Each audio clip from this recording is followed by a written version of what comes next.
Jeannie. Do we have anybody on the phone queue with a hand up? Anything happening in the chat room? Welcome, everybody. Delighted that you're here. We definitely have had an interesting week with Lincoln being in hospital 40 minutes away, and back and forth with Ari to meet with mom and dad every day. And just all of those dynamics have been, it's been an interesting and busy time. If you're out there in listener land, our call-in number is 563-999-3581. If you call that number, you're listening to the show directly.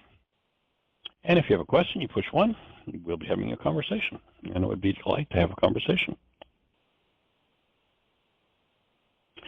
So do we have anybody in the phone queue with a hand up, sweetie, or anything happening in the chat room? It is all quiet on this end. So welcome, everybody, and press 1 if you have a comment or question.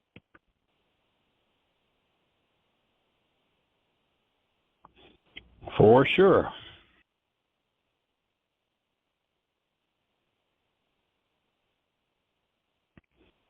And give me a moment to get to my notes on our latest conversation, because I was thinking we were going to have somebody with a hand up.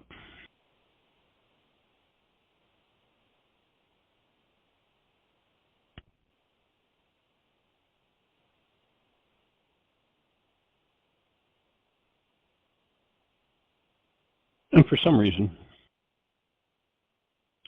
my note program is being rather stubborn, not wanting to move the way that it should be. There we are. So our conversation last in the system we were going through, we were talking about how Yeshua, who, contrary to so many people supposedly teaching his work, say there's nothing you can do. We hear Yeshua in Luke 6:46 saying, "And why call ye me Lord, Lord, and do not do the things which I say?"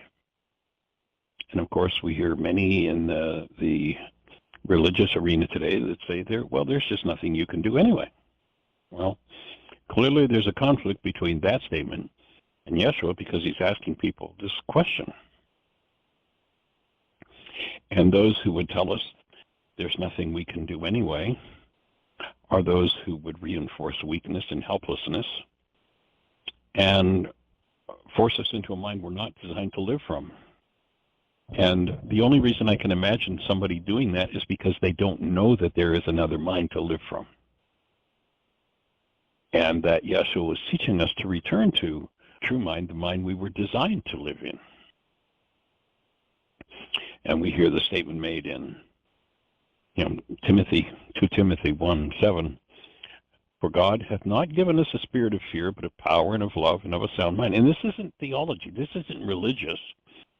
The truth is, where we live in our world, in our relationships, in our finances, in our businesses, in our communities, we are designed to live out of a mind of love.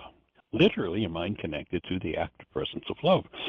And it is this quote-unquote spirit of fear that's implanted oftentimes, or pardon me, only implanted, only engaged in by those who have not resolved their own fears. So this has become such a widespread disorder that so many do nothing but preach from this state of fear. Now, of course, there are many who are on the other side of the world, on the other side of the game, doing things differently. Really, truly, what does it take to live as the presence of love? What are some of the expressions of that presence of love? But those who have not resolved belief in themselves that weakness and helpless and hopeless and sinner are given states, preach this fear, and by doing so push people into denial of the mind that the Creator has given us from the beginning.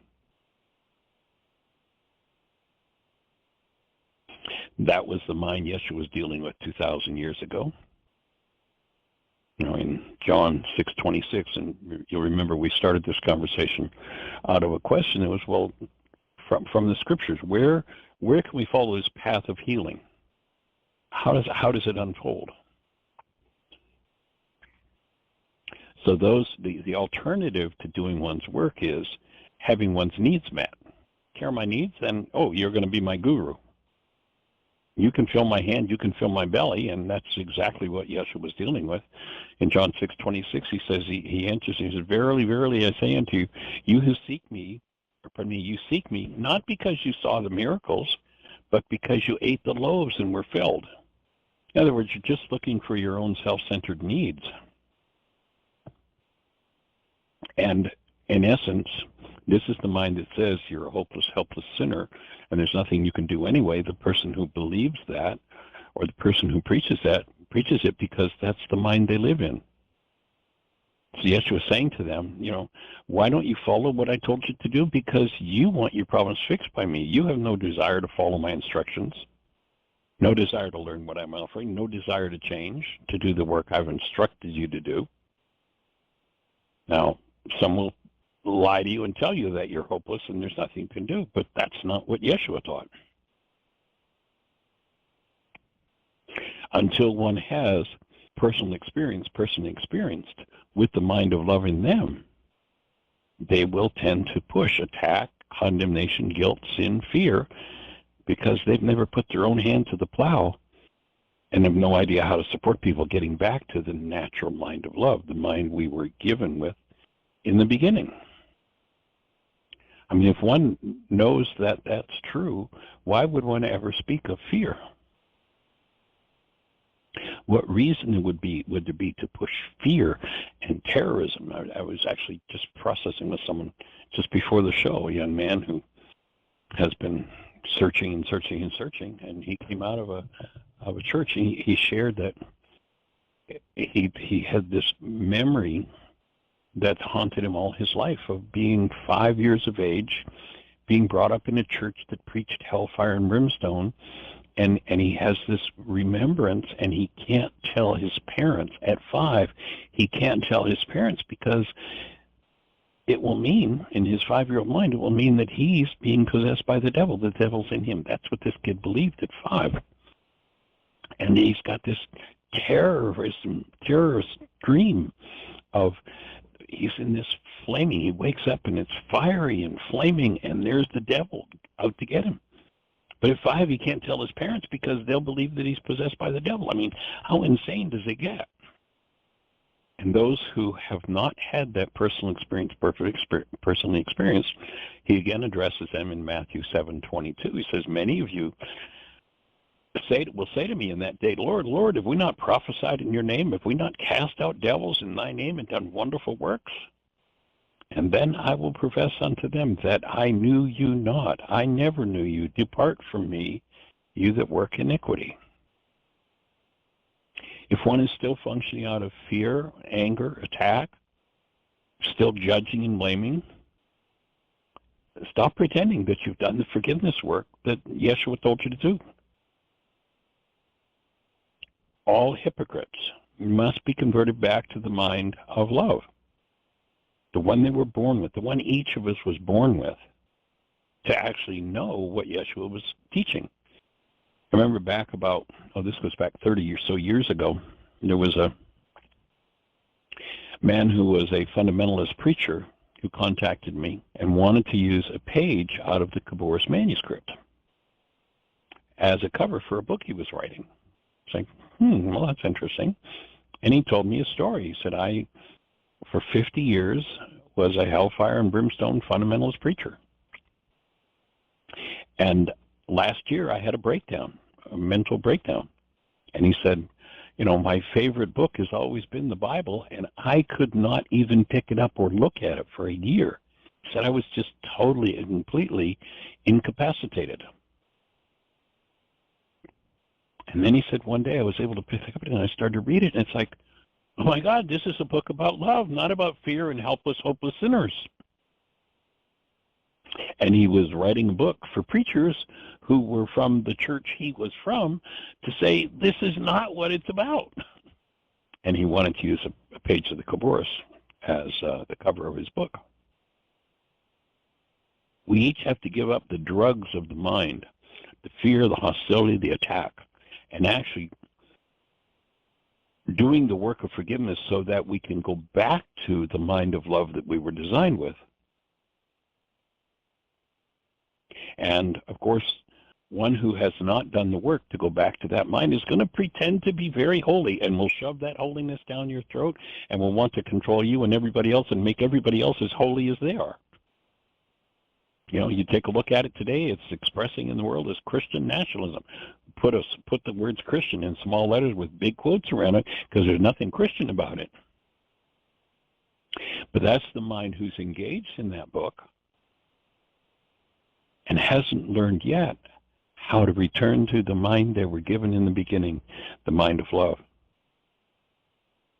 Yesterday when Arya first met Lincoln, who, I don't know, did you share that, Jeannie, that she's calling him Linky? That's his name. I'm sure that'll be the nickname that sticks. But she sat on the couch and they put him on her lap and took a picture. And we were talking, you know, Jeannie, you come in and shown it to me. I hadn't seen it. And we were talking about, oh, that's the one we need to put on the page of the website where we talk about holding a newborn child and going to the direct experience of active love. So once one starts to function out of the mind of love, finds the mind of love in them, then begins the work. Because unless you started out in life with that mind, unless you have a genetic heritage that knew that that was the mind to function from and supported you functioning from day one, there's going to be a whole lot of work to be done to clean up the generational patterns. Intellectual assent, cerebral knowledge called faith, without having the tools and doing the work that Yeshua prescribed for healing, and sadly most of it's lost in translation, avoidance, and deceit, leaves one fruitless. You know, they ask Yeshua, how do we tell where somebody's at? I say, just look at their fruit. Look at the results they produce.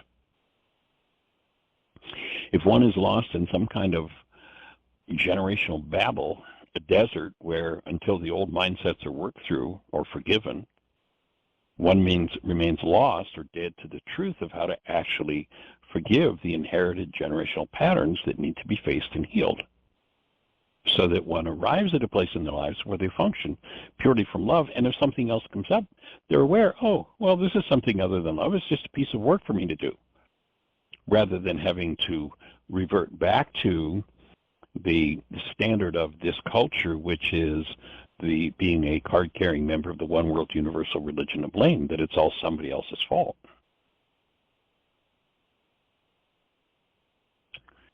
Again, referring to the path to healing, Matthew 16:24. If anyone would come after me, let him deny himself and take up his cross and follow me.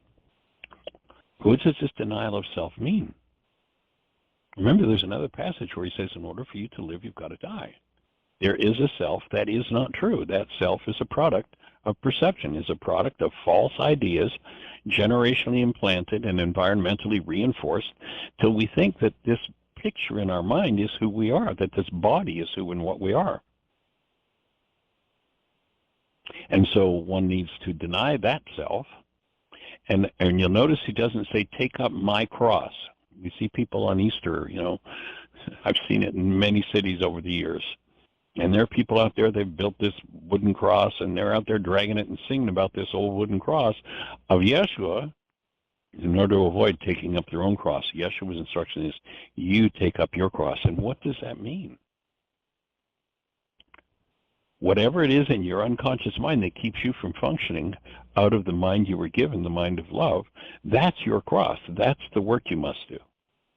And of course, isn't it wonderful that life is so relentless in fulfilling its purpose? And its purpose is to give you every opportunity you need to learn forgiveness. That every circumstance, until you leave the world of denial, and remember our definition of denial is when I think or speak, oh, look at what they're doing, that disturbs me. No, what they're doing has never disturbed me. But if there's disturbance in me, any they in the world can come along and trigger it. And if I live in denial, I pretend that they're the cause of my disturbance and upset. And I want to have a conversation about fixing them rather than I'm in disturbance and upset. I need to have a conversation with me about fixing me. So Yeshua, in effect, is saying, it's not about my cross. It's not about leaving the work I offered you untouched. That's the mark of a hypocrite. And then in Luke 11:46, he says, "Woe unto you also, you lawyers, you preachers laden and threaten and load men with burdens grievous to be borne, and ye yourselves don't touch the burdens with one of your fingers." There's a work to be done. And when he told them what that work was that needed to be done, in essence, they asked Yeshua on this particular occasion, well, what do we need to do to, make the Creator happy? And he tells them. He tells them using an idiom. The words he uses, "You must eat my body and drink my blood." And people think, well, today that would, to most people, mean, oh, take communion. Well, what's the big deal? Why is taking communion so hard? Because what that request is followed up with is many of his disciples, when they heard that instruction, said, "This is a hard saying. Who can hear it?" And from that time, many of his disciples went back and walked with him no more. They left. They disappeared. Because he said, take communion? No, he didn't say take communion. He used an Aramaic idiom. Eat my body and drink my blood. It's got nothing to do with wine and wafers.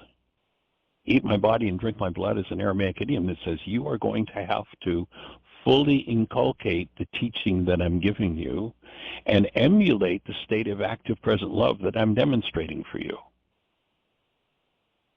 What did the larger number of disciples say when they heard that? I'm out of here. Too hard a saying. They left. Actually, facing Yeshua and doing the work he prescribed is at first confounding to the mind based in and trained to respond from the experience of fear, hostility, and attack. Most, when invited into that depth of transformation, attack, turn and run, or make up a false dogma based in fear and hostility. And there, in that action, they transform the Creator, the active presence of love, into an attacking, wrathful deity that people are supposed to be terrified of. And my offering is that the Old Testament is that resistance laid out in all of its permutations and dynamics of horror, and as the world most of us were brought into. And notice there was a warning that was given in Romans. Be not conformed to this world, but be transformed by the renewing of your mind. And notice we have people in this world today whose job it is to make sure you're transformed, or pardon me, to make sure you're conformed to this world. So Yeshua brought precise tools for correction and healing, and unhealed minds instead attack, sometimes subtly, and they chronically interpret Yeshua's teachings through fear, hostility, hellfire, and damnation, insisting there's nothing you can do, and that, once again, fear is the beginning of wisdom. All of this is a false projection from fear-based minds, wolves in sheep's clothing.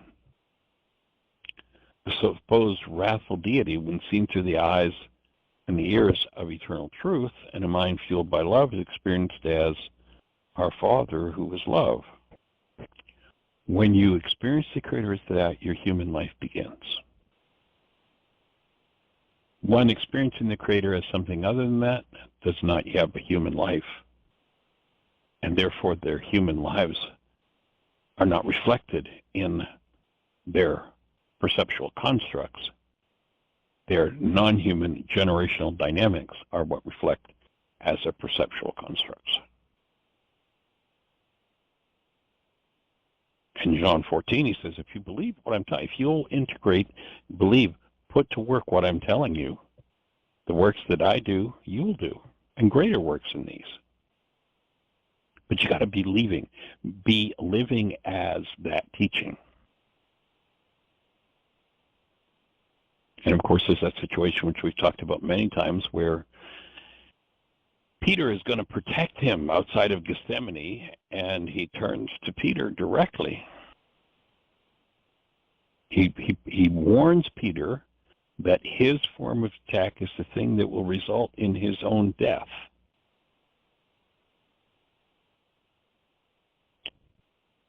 In John 10:11, he said, no one takes my life from me.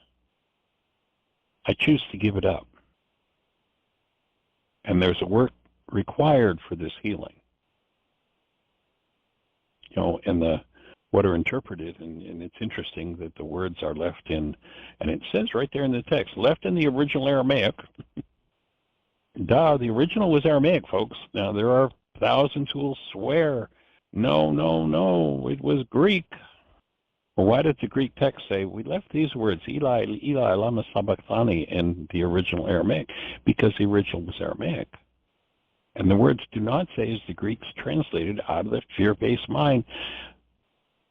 And you just look at the whole belief system starts to crumble here.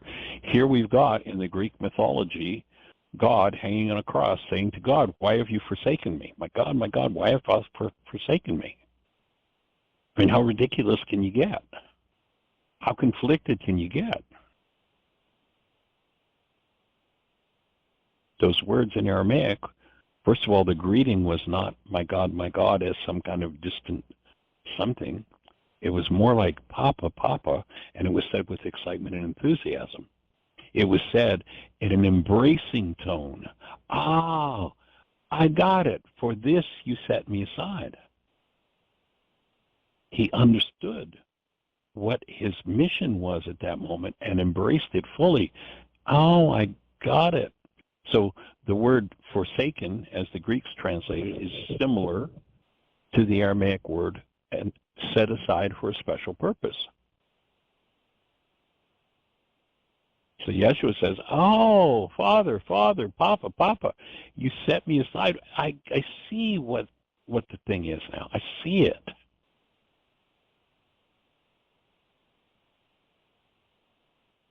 So when you realize that what you're looking for cannot be known, it can only be experienced, looking through the eyes of the self that isn't, the one that he said, in order for you to live, you've got to die, based in fear, hostility, the self that exists only as a projected image from the mind. When that self renders understanding, the direct experience of life as love is impossible. Actual healing is about the recognition that what you're looking for is what is looking, and can only be experienced by learning to look through the senses of the self that is. And it's not an intellectual process.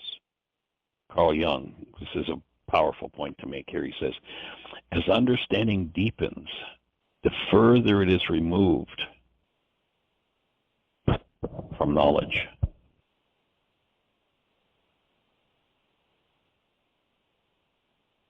So it isn't knowing in any intellectual sense, in any rational, understandable way. We can talk about the tools in a rational, understandable way, but the experience is ultimately impossible to put into words. Parables were used. Remember, in Aramaic, the word parable means parallel meaning. You lay something down that people know or think they know, and alongside of it, you put the deeper meaning. And people have an opportunity through that parable to go, oh, I'm not sure how to put that into words, but I got it.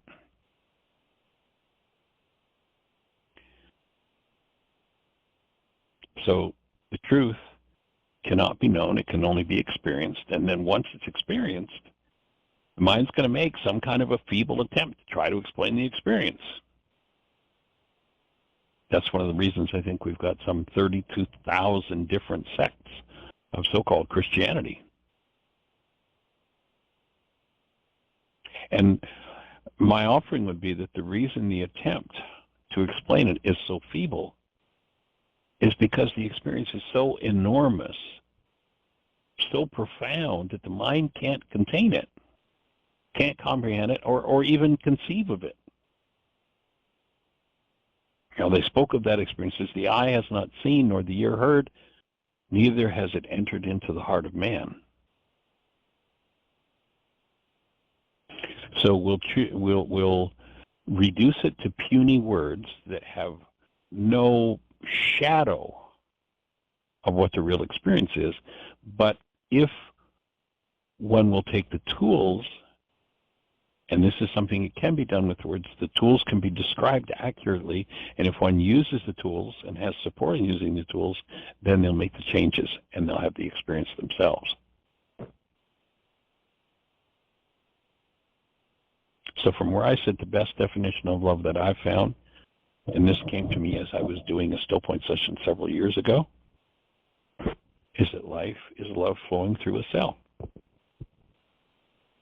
Now, trying to explain the magnificence called life, instead of living the experience of it, trying to, in vain, to try to figure it out is like trying to put an 8-foot 2x4 and the 8 inches between your ears. It's attempting to put the universe into a walnut. The mind must be laid aside for the experience to unfold, and that's exactly what happens with forgiveness. So first century Aramaic forgiveness shows precisely how to put the mind aside so that correction, love, can do in your form the work of healing and transformation. In each space where you're going, oh, I have to know, what, help. That's where you apply forgiveness and you come free of the past to the experience, and the experience feeds you.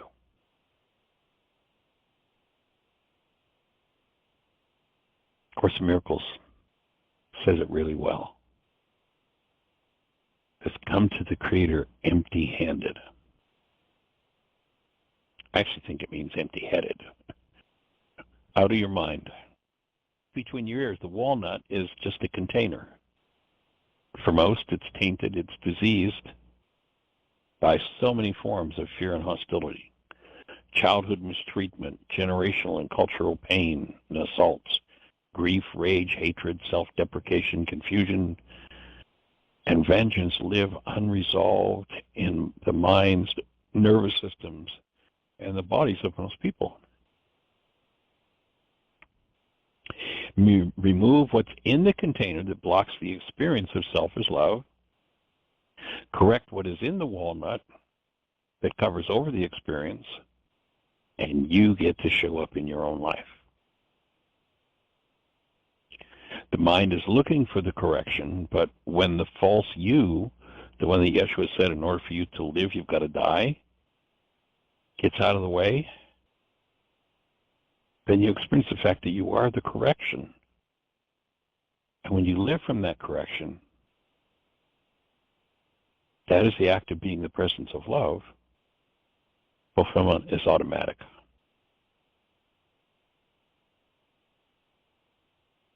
Rumi, the 13th century Sufi poet, said it this way: love is the cure. Your pain will give birth to more pain until your eyes exhale love as effortlessly, as your body yields its scent. And we're at about the halfway point, so I'm just going to check in with Miss Jeannie and see, sweetie, if you have anyone in the phone queue with a hand up or anything happening in the chat room. It is all quiet. We've got 26 minutes. If you have a comment or question, please press 1. If you're on another channel where we can't see you on the switchboard, dial in to 563-999-3581 and press 1 to talk. So what's the work required for healing? If I'm frustrated, angry, annoyed, afraid, lonely, have an aversion to something, responding out of my wounds, blaming others, blaming myself, unable to hold to the mind of love in me, that's an opportunity for me to heal the pain constructs of my own mind, body, and nervous system. This great tune, check it out on YouTube. Alanis Morissette, her song called Madness. And basically the words are, the melody line is, the madness in me comes out in the presence of you. I need to be thanking you because I realize now that the madness is still there when you leave the room. Oh, got it. There's a lady who's done her work. The madness in me comes out in the presence of you. I should thank you. Thank you for this bird's eye view. Thank you.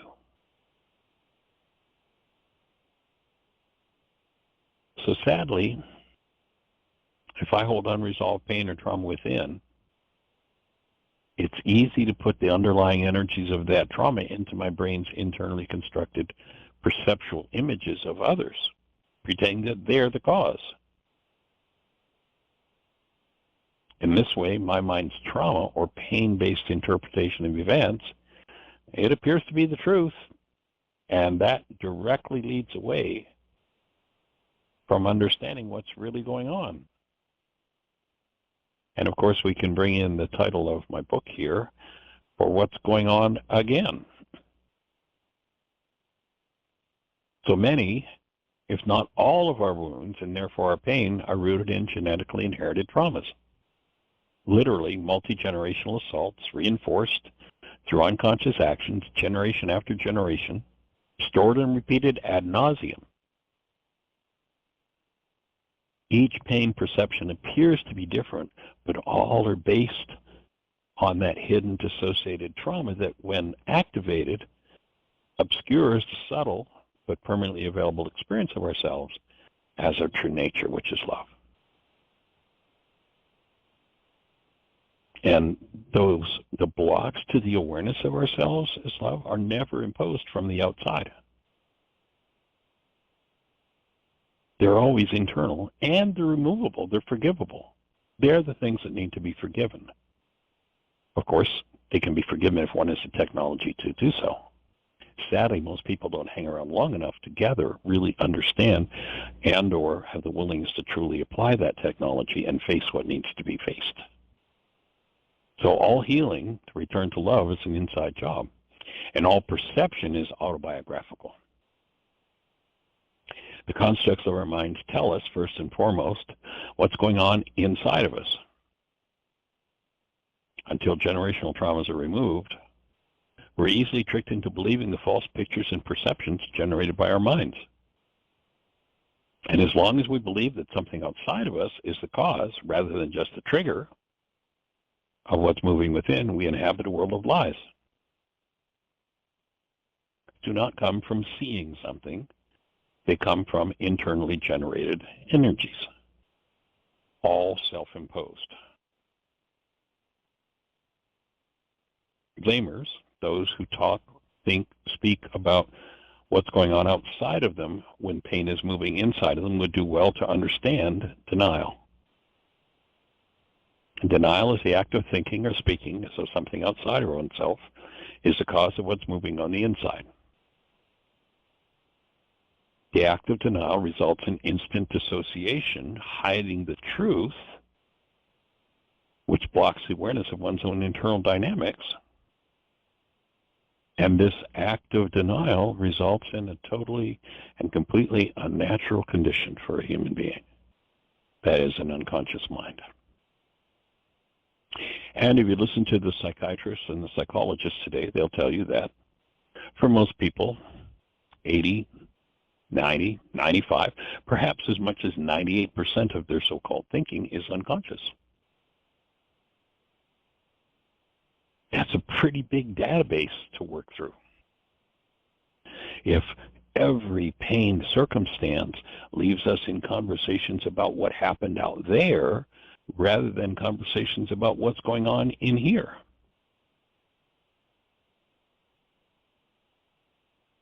Carl Jung, describing the source of this unconsciousness and the seemingly unavoidable repeat of painful experiences, explains that recurrent trauma, until resolved by the action of changing old familial habits of mind, are always under the surface, ready to distort our experience of both ourselves and of life.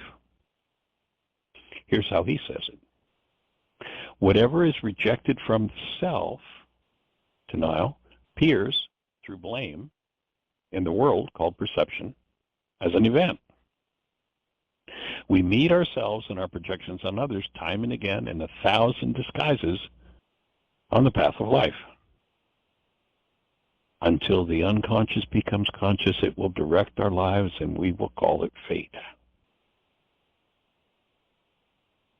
He goes on to say, everything that appears to irritate us about others can lead to understanding oneself. So it's time to put an end to the multi-generational fantasy of victimhood that many people swear is true. When you listen today and we hear some of the supposedly most powerful people in the country or the world telling us over and over and over and over and over and over and over and over again how much of a victim they are and how everybody victimizes them. And those folks have no idea that they're telling us their life story and the projection of the way they victimize others. Being through a particular painful reality 87 different times with 42 different people, one sooner or later has to stop and go, I'm the one who was there every time. But the mind's echo of denial sounds more like, you make me so, give it whatever it is, mad, sad, hurt, afraid. The very things that people don't want to look at or deal with are the things that are most urgent to look at and be dealt with. And rest assured, life will give you every opportunity you need. Why? Why does life do that?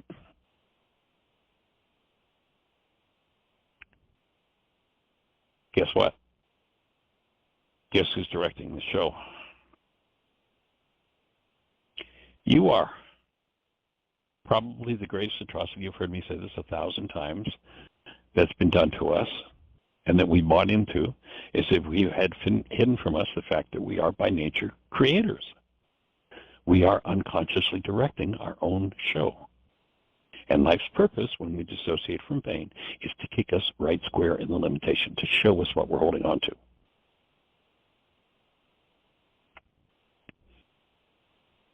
So how do you make the unconscious conscious? If Carl Jung's correct, how do you do that? Well, I only know one teacher in all of the different modalities that I've studied in the last half century. I've looked at all of them. I've traveled all over the world looking. How do you make the unconscious conscious? How do you reliably open what in the ancient teachings was called the veil of the temple? And the temple is your own body-mind unit. That's the temple they were talking about. It wasn't about a purple curtain in a church. And that veil is the place where we keep our pain hidden, the barrier between the subconscious and the unconscious mind. The technology for opening that veil and removing that assault energy appeared 2,000 years ago in the Aramaic language. And nobody wants to go there because that means they have to look. And you look at how powerfully the world is connected to the phrase, don't make me look. You watch people's hackles go up over a simple sentence that somebody says. And what they're saying when their hackles go up is, don't make me look. And what do when someone says a simple phrase that forces them to look, that resonates something that's hidden? What do? They hold their breath and they have a conversation about what's going on out there. We're looking to reverse that habit. The ancient tool of forgiveness is a process that uncovers and removes what we've hidden through denial within ourselves. Fake Greek substitute pardoning changed forgiveness from an internal act to an outer directed act. The Greeks, forgive, let them off the hook. That's what we've been told. And with that errant directive, the simple, effective healing technology of forgiveness, literally, for thousands of years has been lost to humanity. In the Greek misinterpretation, we're convinced we need to be forgiven for something rather than realizing there is something to be forgiven from our minds, that is, removed from our minds. Nothing to do with being let off the hook.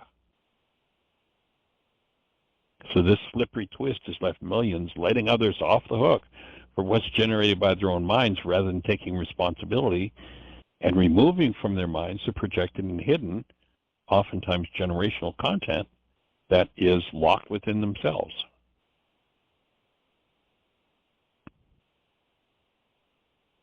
So letting someone else off the hook for what's going on inside of us will never rid us of the experience of our own internally generated hurt, upset, or pain. It will only reinforce the energy that covers over the awareness of who we are.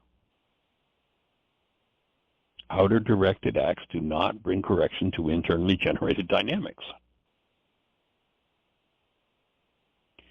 Engaging in actual forgiveness creates a visceral opening that facilitates the flow of love and light into every instant, every experience of our lives, and every cell in our physiology.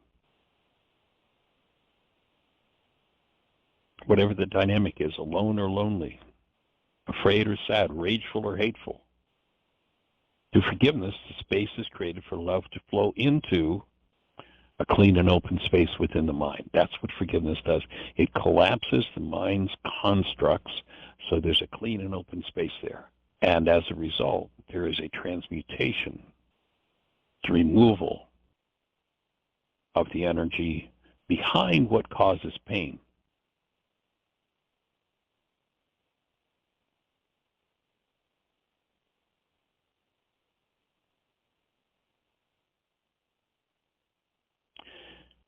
And give me just a second, I'm just making a note here.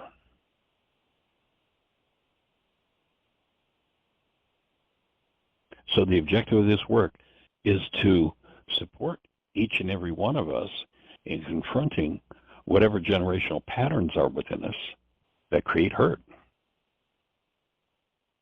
Lived pain or turmoil is always an invitation to end denial and to learn and apply forgiveness. And I would suggest, even if you watched it before, that you go to our website and find the video link. Actually, if you go to our YouTube channel, go to YouTube and type in Michael Rice, and you'll find our YouTube channel, and then look down the list for the workshop, Why Is This Happening to Me Again? I believe we've got two different versions on the site. I think there's about a 2-hour version, and there's a 3-hour and 20-minute version. Watch that, and it outlines the whole technology of forgiveness.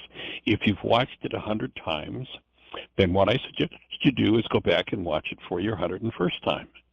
And the brain cells that you didn't have to hear what I was saying in that workshop last time, because you listened to it last time, you built it, and you watch it, and you'll go, wow. I remember years ago, many of you have heard me speak about Angie. She's an elderly Italian lady that in the early days of doing this work became engaged in the work. And I can remember one particular workshop that she came to, and it's like, well, Michael, why didn't you say that in the other workshops? Why isn't that idea in the video? It's like, Angie, it's there, I promise you. But if you don't have the eyes to see and the ears to hear, it's not there. If the brain cells aren't there to recognize it, then the mind can't generate realities based in it.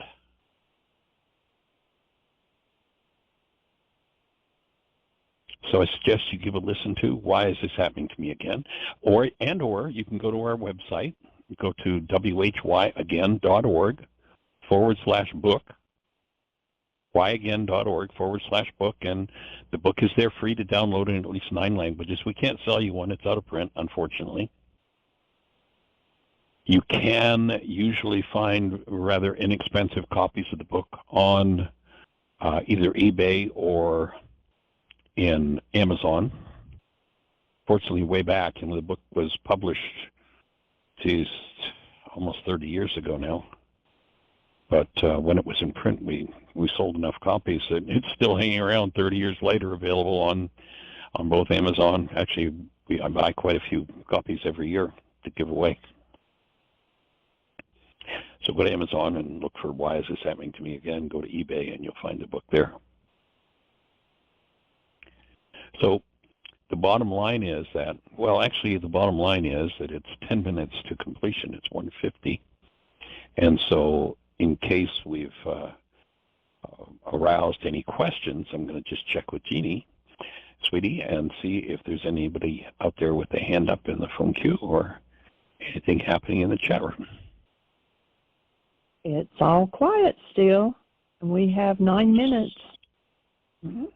So if you're out there in listener land, I can only imagine that some of what I've said is perhaps aroused some questions for you. So this is a space for it. And if you are on one of those stations where we can't see you, if you dial our direct listening number. You have a hand up. Okay. Let's go for it. I don't recognize the number, but it's area code 904. You're on the air. Aloha. Welcome, kids. 904. Give us a name. Where are you calling from? Dusty. You remember Dusty, right? I remember Dusty. How you being, sir? Well, I'm doing well this morning. Sorry I missed your show. I got a call from a friend in the home for people with dementia, and that was a long phone call. And so, but it's a good friend that I care about, and so I suspect that you mentioned your sweet grandchild, Lincoln Elias on the show. We did. Well, I wanted to be there because I wanted to tell the whole world maybe the best phone message I ever got. It was all of 7 seconds.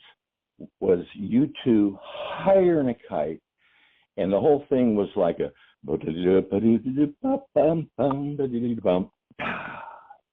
and you two together were so cute. and you were so high on that you held your grandchild, and I saved that message. It was that beautiful. It sparkled. So I am so glad for you, and I hope that the Lincoln light persists in wonderfulness. So, his whole life. Well, we were both sparkling, having just come out of neonatal ICU and holding him for the first time, meeting him for the first time. That was when we called you. And yes, he's rocking and home. Oh, he is. He's out of ICU and home. Yeah. I am so glad. And so it's kind of the natural way of going from here on, right? I mean, he doesn't have to drink it. Yeah, okay. You're good. I am so glad. I'm glad for all of you. Honest to goodness, it lights me up when I just even think of the tones in your voices and the overall. It was like a silver light. It was short, and you guys, you would think that you two did a live radio together a lot, but judging by the phone call, because it was all so, but there was no wasted space, and I really appreciated it. It was like a shot in the arm. Well, we were concerned about you and wanted to check out and make sure you were doing okay, and we're delighted that you are. Well, yeah. That you're on the other side of that challenge. I'm holding, no, I'm not on the other side of it, but I'm holding my own. That's what I'm doing, and I'm taking the right stuff. I just still haven't been able to get the intramuscular injection of antibiotics I need. Except for that, no problem. So, Dusty, I just sent you the picture that we took last night with Arya holding him. Oh, yes. Oh, yes. Oh, that's perfect. Because I kind of wanted to see a picture of Arya, too. So, yay. Thank you very much. I like that. And I'll let you know. And did you send get pictures by text on your phone? No. Email. Okay. So, Jeannie, yeah, we need to send it via email. Yeah. Then I'll get a nice, big, clear picture. All right, you guys. Well, yeah. I'm like I said, I'm sorry I missed your presentation here today, but well, in just a few minutes, it'll be available in the archives. We've been talking about the whole process of healing. Someone last week had asked me about more of the scriptural ideas in healing, so we've been going over a few scriptural quotes that relate to how the work developed and what it takes to enter into that true human state of being love, functioning as a human being. Yes, I'm sure you did, and I am reminded hearing you say that in my meditation about 3 days ago, just the word and the feeling and the oomph that's really potentially that is behind it, the word blessing. That's it, that word, blessing. And it's almost like I can enter into that or be that, or it's just all I have to do is remember that all this is a blessing. The fact that we can even still talk and walk, all this and everything that's around, it's a blessing, and it's a really good positive anchor point. And I don't know if that's the fact that we get to have a human life is pretty awesome. And the picture Jeannie sent you is the first picture of Arya with Lincoln. Ooh. We had just gotten to the house. She was with us yesterday, and they brought the baby home, so they were home. We went in, and they sat her up on the couch and put Lincoln on her lap. So that picture, you've got both of those beaming, shining faces, and she is so excited. She's calling him. She's made up her own nickname. She's calling him Linky. Linky. Oh my God, Linky. And I'm sure that's a nickname that's going to stick. That will be her name for him, I'm sure. Forever. Oh yeah, he's going to love that when he gets older. Yeah. Hey Linky, hey Stinky Linky. Okay.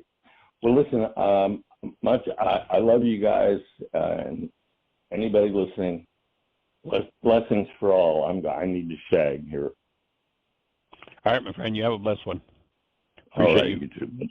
Thank you. Take care. Bye-bye.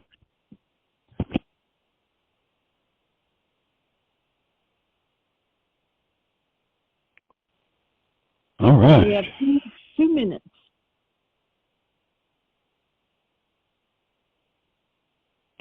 Two minutes.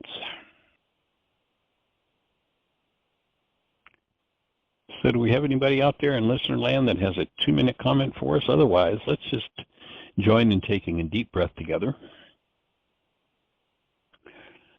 Allow that breath to move through your whole physiology, through to your arms, your hands, down through your torso, through your back, to your feet, your legs.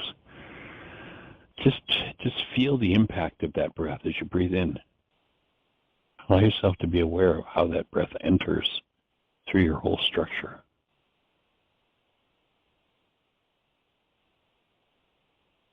Be deeply sensitive to the energy moving in you as you take a breath. And then let's just step into deep appreciation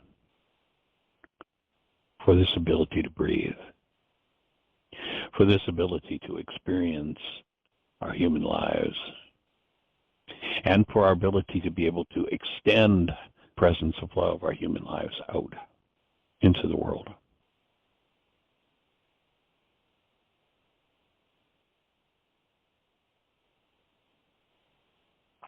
Joining each and every one of you in creating the best year yet of your eternal life. It's a delight to have this time to share with you.